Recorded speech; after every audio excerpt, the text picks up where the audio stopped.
안녕하세요. 오늘도 저의 영상을 찾아주신 여러분들께 정말 감사드립니다. 오늘도 재미있는 영상 보내드리겠습니다. 오늘의 주제는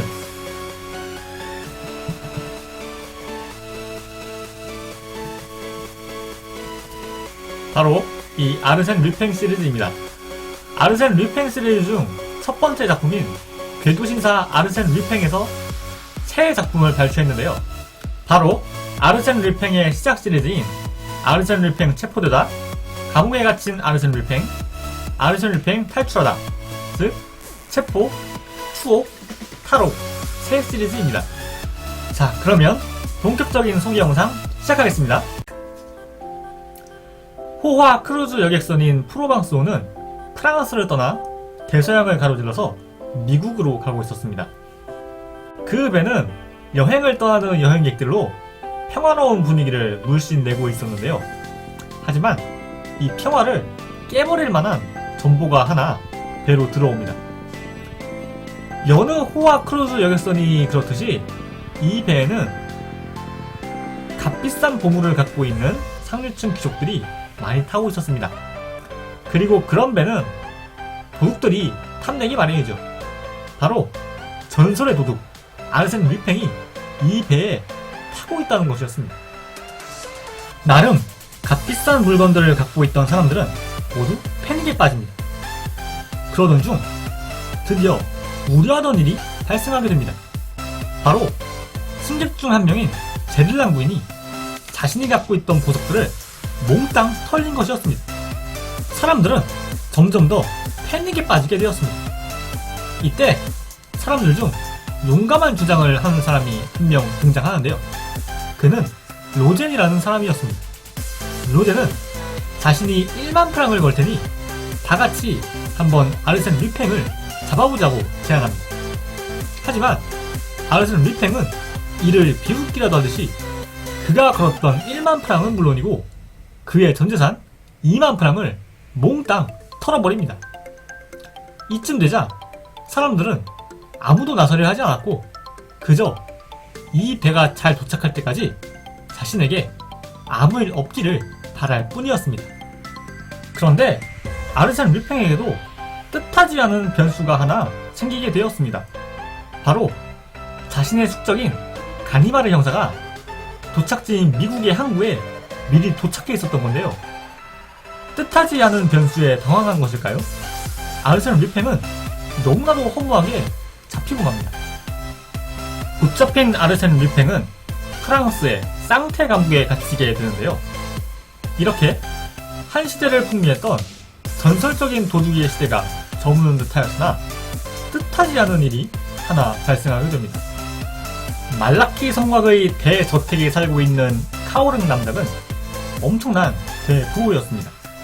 루벤스, 와토, 장구종 등 네로라 하는 예술가들의 작품을 다수 갖고 있었는데요.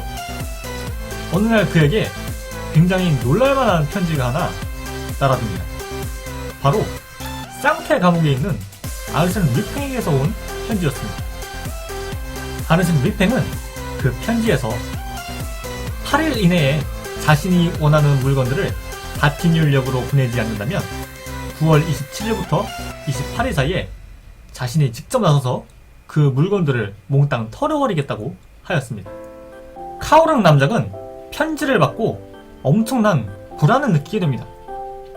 그런데 이때 카오릉 남작에게 굉장히 좋은 소식이 하나 들려옵니다. 바로 아르센 류팽을 잡았던 장본인인 가니마르 형사가 근처의 마을에 휴가를 왔다는 것이었습니다. 카오릉 남작은 한 걸음에 그를 찾아갑니다. 그리고 나서 그에게 도움을 요청하죠.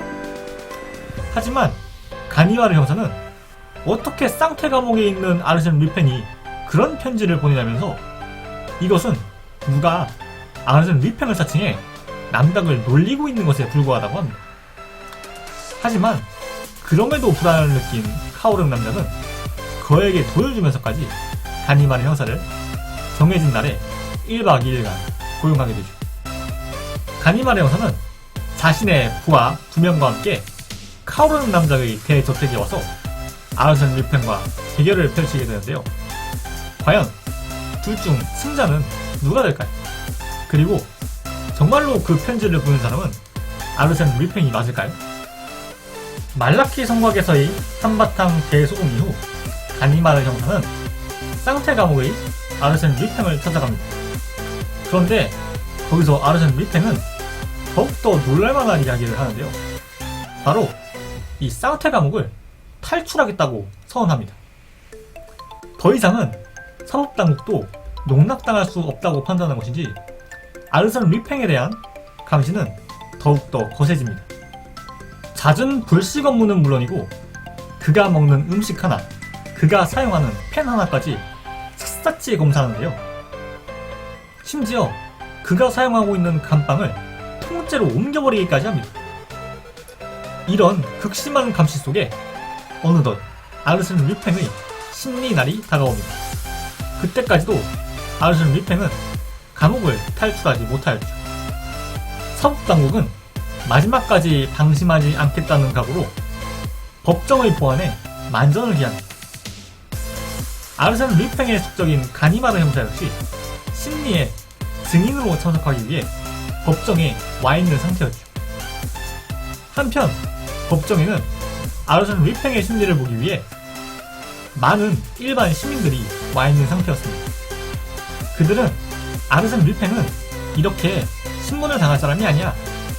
그는 분명히 어떻게든 탈출을 시도할 텐데 라고 생각하며 내심 그의 탈출을 기대하고 있었습니다. 과연 아르센 루이팽은 그의 팬들의 바람대로 탈출에 성공할 수 있을까요? 그리고 아르센 루이팽과 가니마르 형사 중 이 최후의 승자는 누가 될까요? 기대하시며 책을 보시기 바랍니다. 소설의 특징보다도 아르센 루이팽이라는 도둑의 특징을 설명해드리고 싶습니다. 아르센 루이팽 시리즈는 추리소설 중 유일하게 주인공이 탐정이 아닌 도둑인 소설입니다. 다른 소설은 추리력을 통해 범인을 잡는다면 아르센 루이팽 시리즈는 추리력을 통해 범죄를 저지르죠. 그럼에도 우리가 아르센 루이팽을 미워할 수가 없습니다. 그 이유는 두 가지 정도가 있는데요. 첫째는 그가 사용하는 환상적인 트릭입니다. 그가 보물을 털 때 사용하는 환상적인 트릭은 우리에게 굉장히 흥미로운 선사죠. 둘째는 바로 그가 터는 사람들의 특성입니다. 그가 터는 사람들은 보통 굉장한 부를 축적하고 있는 상류층 귀족인데요. 뭔가 우리가 가지지 못한 것을 누리는 그들, 그런 그들이 당하는 것을 보며 우리는 뭔지 모를 카타르시스를 느끼게 됩니다. 아르센 루이팽 시리즈를 볼 때 독서 포인트는 아주 간단합니다. 딱 한 가지가 있는데요. 바로 아르센 루이팽이 누구로 변장했을지를 유추해보는 겁니다. 명탐정 코난의 궤도 키드가 그렇듯이 아르센 루이팽은 다른 사람으로 변장하는 것을 주특기로 하는데요. 애당초 궤도 키드가 궤도 신사 아르센 루이팽을 모티프로 한 캐릭터이기 때문이기도 하죠.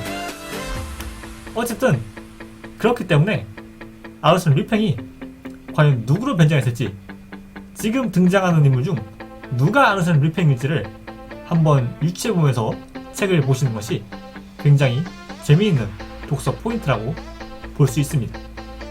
이 점에 유의하면서 책을 한번 봐보시기 바랍니다. 오늘의 영상 어떠셨나요? 오늘도 재밌게 영상 봐주셔서 감사드립니다. 영상이 재미있으셨다면 구독과 좋아요 한 번씩 부탁드리겠습니다. 그럼 안녕히 계세요.